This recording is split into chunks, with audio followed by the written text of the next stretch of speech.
sua presença. Vamos para o próximo? Então vamos lá. A Bíblia condena veementemente a prática homossexual.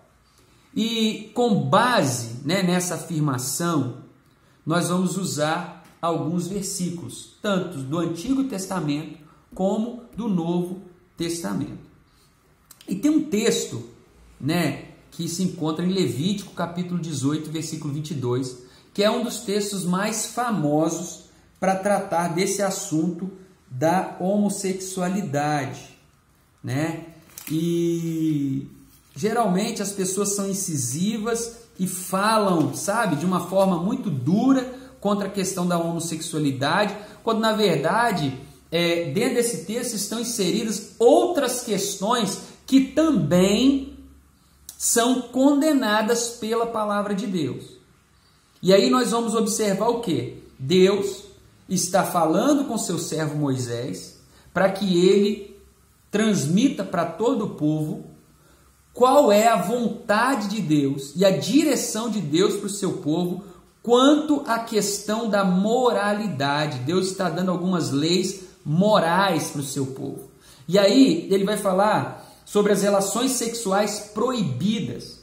Levítico capítulo 18.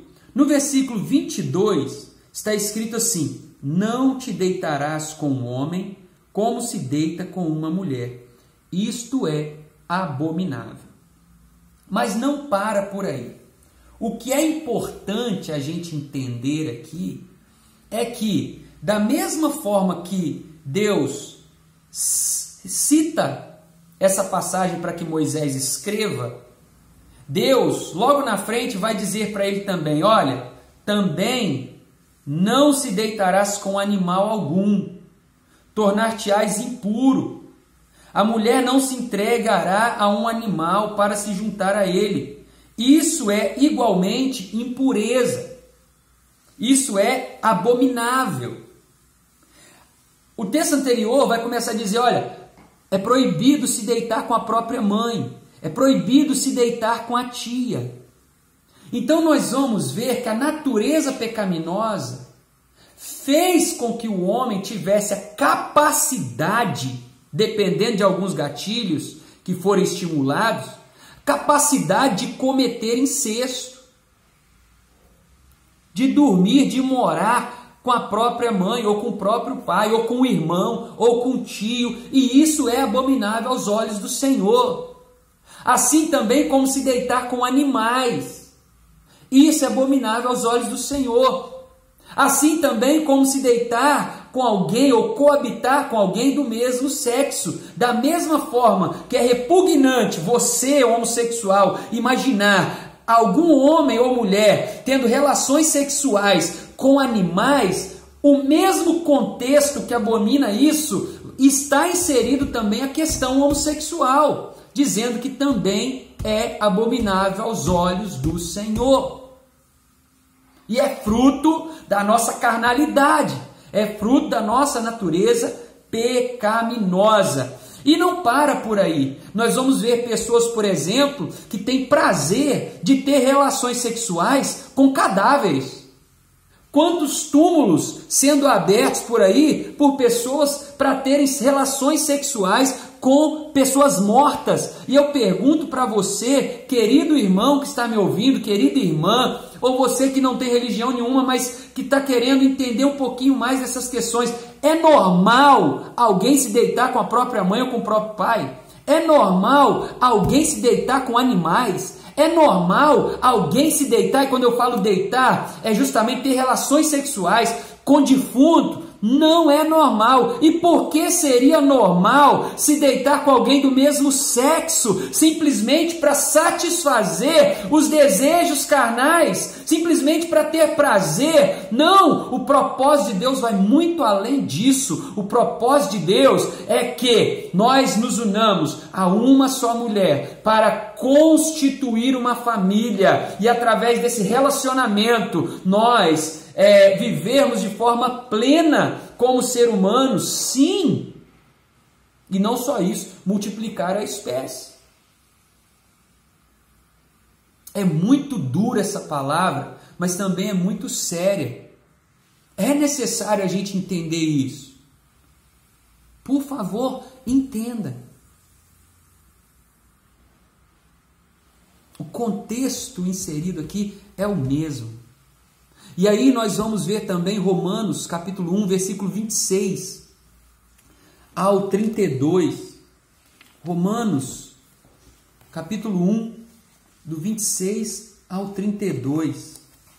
Nós vamos ver o apóstolo Paulo orientando, os romanos sobre essas questões. Versículo 26, olha só. E por essa razão Deus os entregou a paixões vergonhosas. O que significa Deus entregar a paixões vergonhosas? Tipo assim, Deus não impediu o ser humano, sabe? Porque logo no início vai mostrar que o ser humano se tornou idólatra, que o ser humano não quer saber do que Deus pensa. Está entendendo? Que se dane o que Deus pensa, o que a Bíblia diz. O que importa é o que eu penso, o que importa é eu ser feliz, não tem nada a ver. E aí é isso que a Bíblia está dizendo. Olha, eles deixaram a glória de Deus e começaram a buscar sua própria glória. Trocaram a glória de Deus por qualquer outra coisa. Aí pode ser por imagem de escultura ou pode ser pelos seus desejos e paixões. Não importa. Quando você deixa a vontade de Deus de lado para realizar a sua, você já está pecando. E aí a Bíblia vai dizer isso. Olha, Deus os entregou, Deus deixou para lá. Vocês não me querem não? Vocês têm liberdade. Fiquem à vontade. Só lembrando o seguinte. Tem consequência.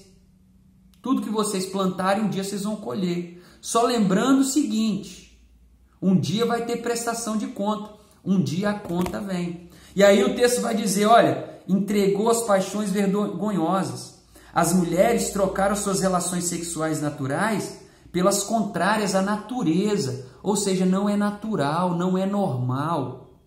Mulher ter relação sexual com mulher. Mulher se atrair emocionalmente por outra mulher. Isso não é normal. De igual modo, os homens também abandonaram as relações sexuais naturais com as suas mulheres e se inflamaram de desejo sexual uns pelos outros.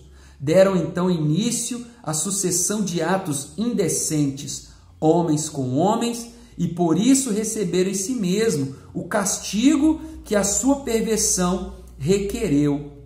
Além do mais, considerando que desprezaram o conhecimento de Deus, ele mesmo os entregou à ardiz de suas próprias mentes depravadas, que os conduz a praticar tudo que é reprovável.